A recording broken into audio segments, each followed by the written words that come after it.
faithfully delivering value and bringing insights from great books worldwide. Hi, this is Sally with Book Insights. Today, we're diving into the second book of the Three Body series, The Dark Forest. Let's start by recapping the first book together. In the last episode, we covered how humans destroyed the Earth Trisolaris organization's base, seized their communication data, and uncovered Trisolaris' secrets. Humanity realized they were facing the biggest crisis ever. In 400 years, a civilization far more advanced than humans will arrive. The Trisolarans will come to Earth and turn our ancient home into an alien colony. So, from that moment on, humanity entered the crisis era. And today's book, The Dark Forest, takes place during the crisis era. In the crisis era, humans face a head-on clash with the Trisolarans. Meanwhile, the Trisolaran threat pushes humanity into space, creating an independent fleet that becomes a key asset. Through this, humans gained a deeper understanding of the universe's core principle, the Dark Forest Law. So, what exactly is the Dark Forest Law? How does the main character confront the Trisolarans across 2 centuries? Let's jump into the story now.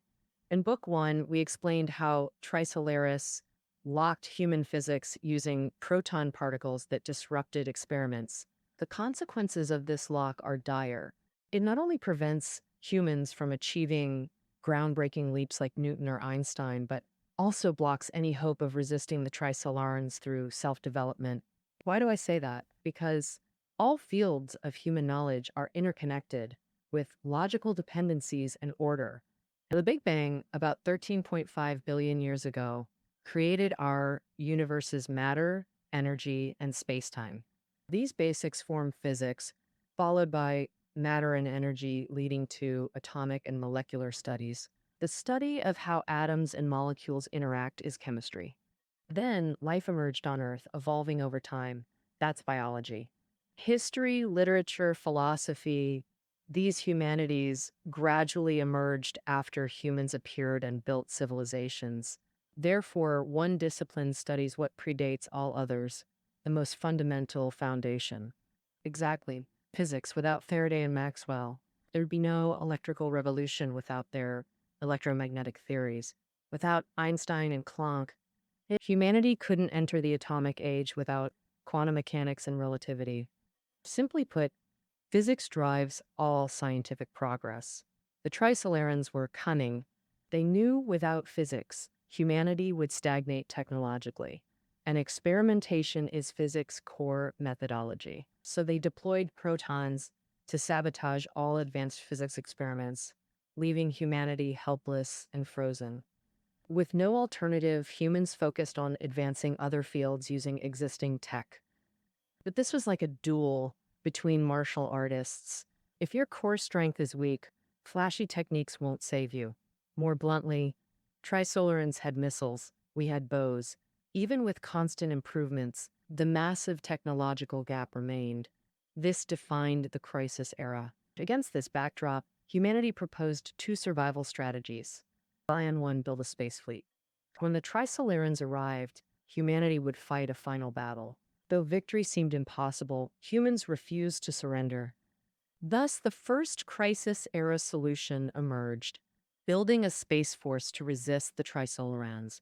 Yet, early in the crisis era, space stations were scarce and starship tech non-existent. So the Space Force plan crawled forward. Meanwhile, Plan 2 could launch immediately.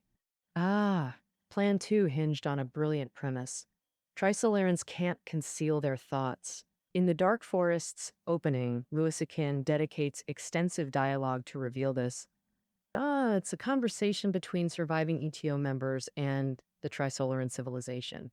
From this conversation, humanity learned Trisolarans have transparent thoughts, but what does that mean? For instance, we humans often think one thing but say another.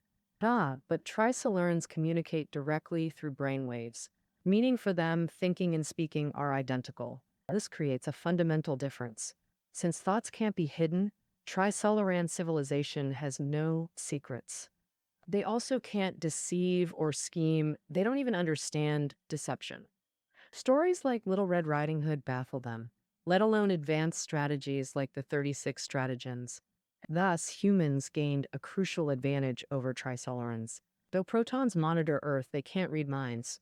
Any human's unspoken thoughts remain eternal secrets. This birthed the second anti-Trisolaran plan, the Wallfacer Project. Exceptional humans would devise strategies solely in their minds, sharing with no one. Their outward actions would serve as decoys to mislead enemies. Simply put, what you see a Wallfacer doing isn't their true objective. This high-stakes game required brilliant strategists. Quality over quantity. So the UN selected 4 Wallfacers with unprecedented control over global resources. The UN assigned them liaisons to mobilize all available assets. Their mission: create elaborate deceptions through false actions, concealing true intentions until the decisive moment against Trisolarans. In essence, create a visible distraction while executing the real plan unseen. These were humanity's twin strategies against Trisolaris during the Crisis Era. One approach is direct confrontation, using the space fleet against the Trisolarans. The second is indirect, leveraging humanity's strengths and strategy and cunning.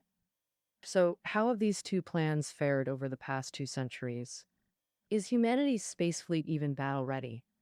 And can the Wallfacer project truly deceive the Trisolarans? First, let's examine the Wallfacer project. In Zen Buddhism, facing the wall symbolizes undistracted enlightenment. Its counterpart is breaking the wall, achieving ultimate awakening. To counter this, ETO remnants chose wall breakers to penetrate the Wallfacers' minds and aid Trisolaris. Compared to Zen enlightenment, this is a brutal perversion of realization.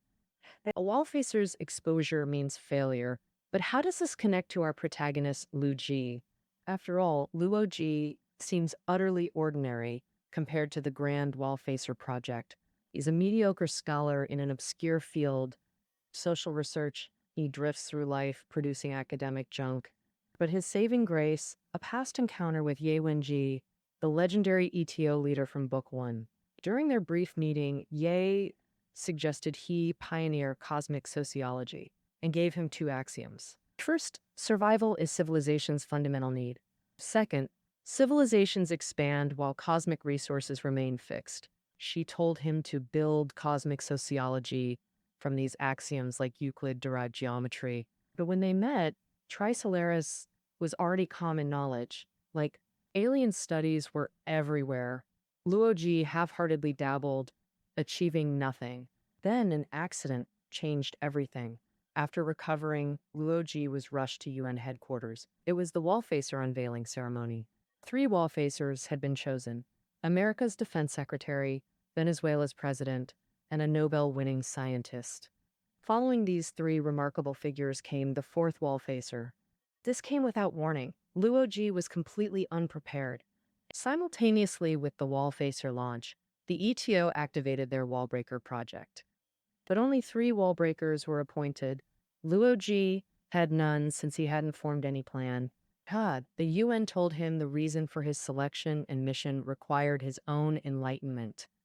And facing the sudden burden, Luo Ji remained utterly baffled, clueless about what to do or how. Many know this feeling, others confidently starting work while you stand frozen, clueless. In such situations, failure or surrender becomes a viable choice. But unlike ordinary people, Wallfacers could access vast resources. Simply put, he could do anything without explanation. Who knew if he was wall-facing? Who could tell if his actions were strategic deception? Everything could be part of the plan. While others worked diligently on megaton nukes and supercomputers, Luo Ji thought, screw this plan. He demanded a scenic estate from the UN and began a life of lavish indulgence. Lost in isolation, his expenses were negligible compared to other Wallfacers projects. Moreover, his approach seemed more enigmatic than others' ostentatious strategies. Thus, the UN largely left him alone. 5 years passed. Others advanced plans methodically. Luo Ji married, had children, living quietly. Yet in the Crisis Era's 8th year, the first Wallbreaker emerged. America's defense secretary was exposed. He'd created a space kamikaze squad. What did that mean? Drawing from historical warfare, he assembled elite space troops into a special unit. The defense secretary claimed this squad would destroy the Trisolaran fleet through suicide attacks. This plan sounded implausible, since approaching the Trisolaran fleet itself was nearly impossible. But the Wallbreaker exposed the truth. The squad wasn't targeting Trisolaris at all. They were targeting Earth's own fleet. By secretly planting self-destructive devices on all Earth warships, they'd trigger simultaneous destruction, a mutual suicide attack against the Trisolaran fleet. After the Wallbreaker mocked this inhumane strategy, the defense secretary committed suicide in despair.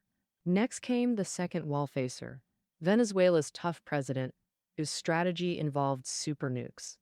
Yet his target wasn't Trisolaris either. His plan was more terrifying, destroying the entire solar system with them. The method: nuke Mercury into the sun, triggering a chain reaction that would consume Venus, Earth, Mars, all planets plunging like meteors into the expanding sun. However powerful the invading Trisolaran fleet, it would vanish instantly with the solar system's destruction. This was the worst-case scenario. The strategy's real purpose was threatening Trisolaris with mutual annihilation. But when the Wallbreaker revealed this plan, humanity revolted first. People deemed gambling all lives worse than 10 Hitlers, pure evil. Thus, the South American leader was seen as a greater devil than Trisolarans, stoned to death by his own people. How tragic. As for the third Wallfacer, the Nobel scientist ostensibly researched neuroscience to boost human intelligence. But his true strategy was developing brain implants to micro-control humans into fearless, obedient soldiers against Trisolaris. But mind control itself is one of humanity's deepest fears. Ironically, this Wallfacer's Wallbreaker was his own wife. After being exposed by his wife, this Wallfacer faded into obscurity. This was the fate of the first three Wallfacers, all failures. As the Wallfacer project neared collapse, Luo Ji still lived carefree, doing nothing. The UN finally snapped, pressuring this unreliable Wallfacer by taking his wife and child. They also revealed why he was chosen as a Wallfacer. Trisolaris had explicitly ordered Luo Ji's elimination, the real reason for his selection. Now Luo Ji must discover why he threatens Trisolaris or lose his family forever. Suddenly, words flashed through his mind. Cosmic sociology, Ye Wenji's concept from years ago. Though his research failed, her vision remained vivid. Axiom 1, survival is civilization's fundamental need. Axiom 2, civilizations expand while cosmic resources remain fixed. Starting from these, in his 6th year as Wallfacer, Luo Ji finally began working. Stargazing, Luo Ji first wondered. If the nearest star system hosts aliens, countless advanced civilizations must exist. So why has humanity never detected them? As if they're hiding, Luo Ji agonized over the answer. Ye's axioms. Cosmic resources are finite, but civilizations multiply like bacteria in a petri dish. All civilizations engage in brutal competition for resources. Yet, the universe should be overcrowded. Why does it appear so empty?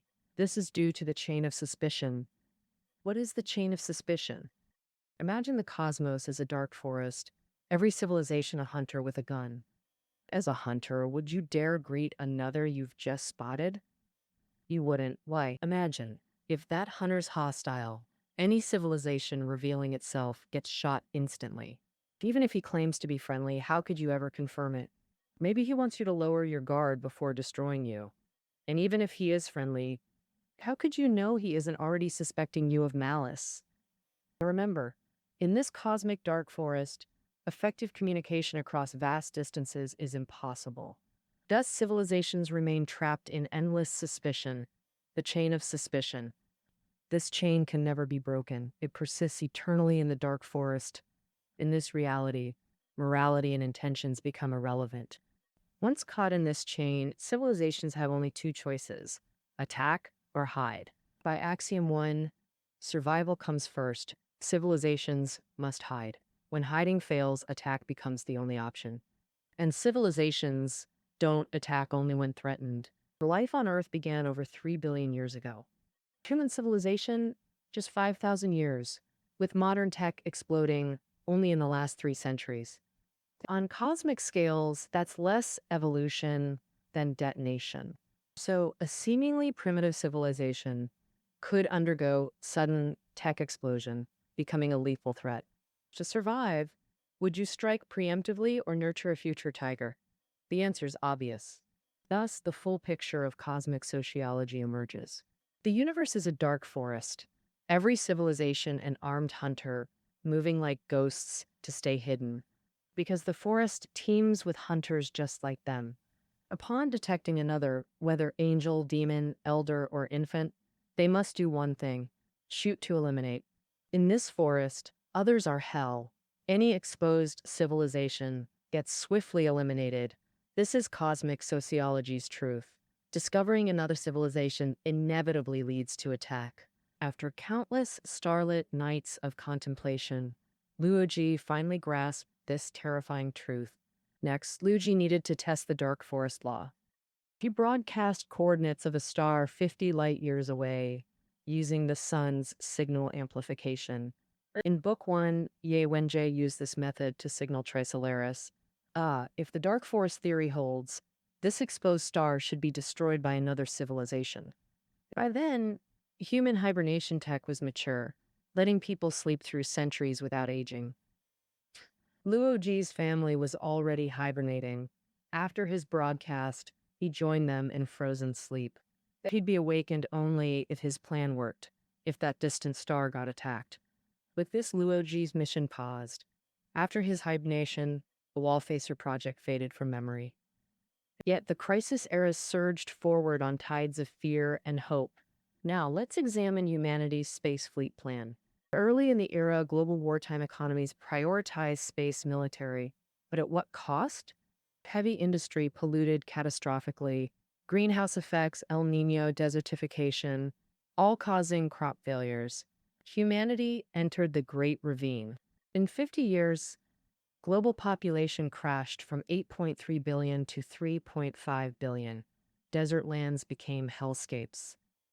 But civilization's survival follows cycles. Deep valleys always precede new peaks. Around crisis era year 100, the Great Ravine ended. Emerging from panic, humanity adopted a new motto: civilize the years. What does that mean? Putting human development first, Trisolaris second.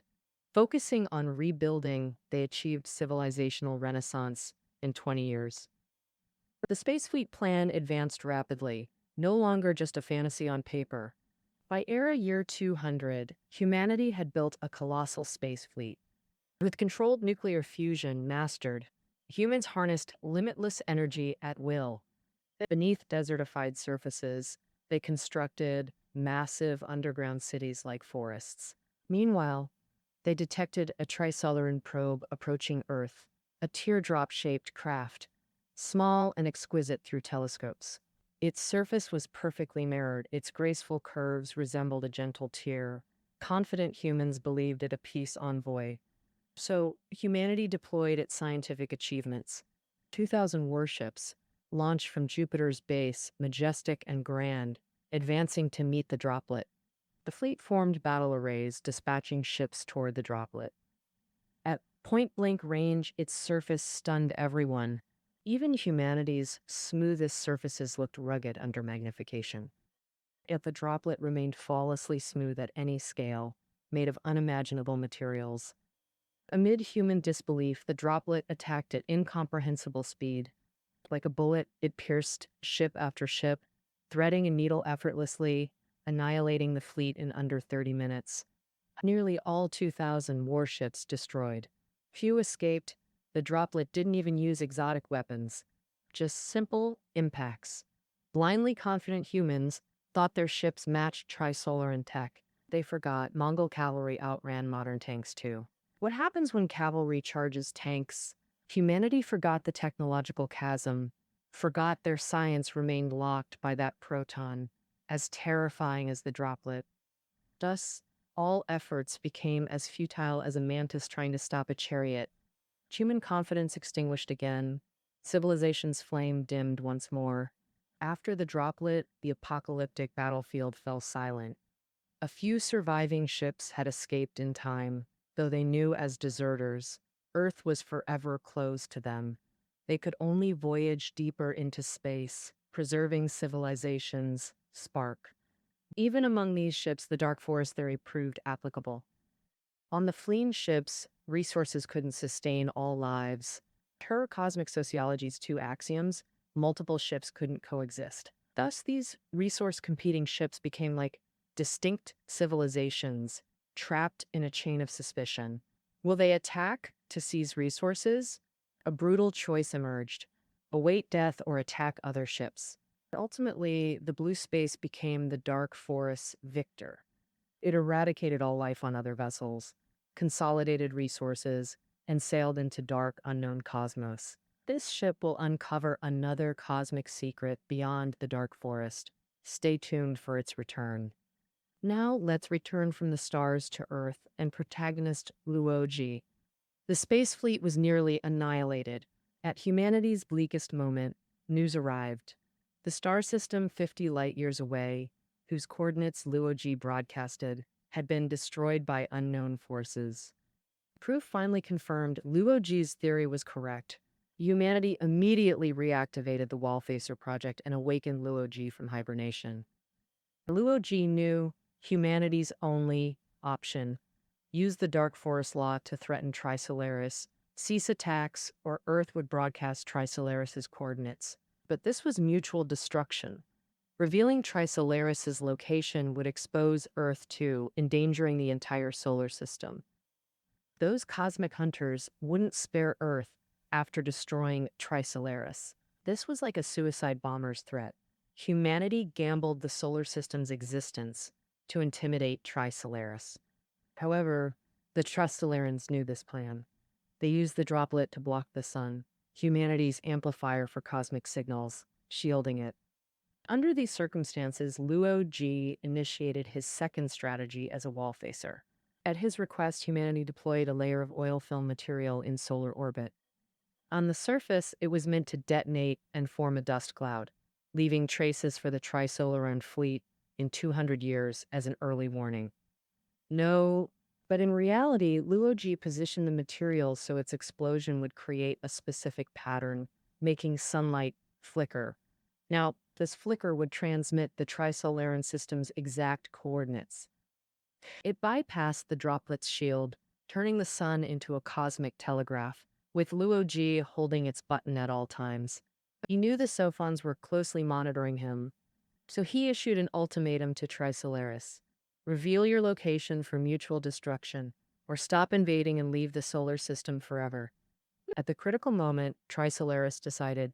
Sophons unfolded, displaying, "We are defeated by strategy." The Trisolaran fleet retreated, ushering in an era of deterrence and standoff. 5 years later, Luo Ji's family sat on sunset grass, sunlight bathing the earth. Humanity entered the deterrence era, but dark forest fear remained an eternal shadow in the light.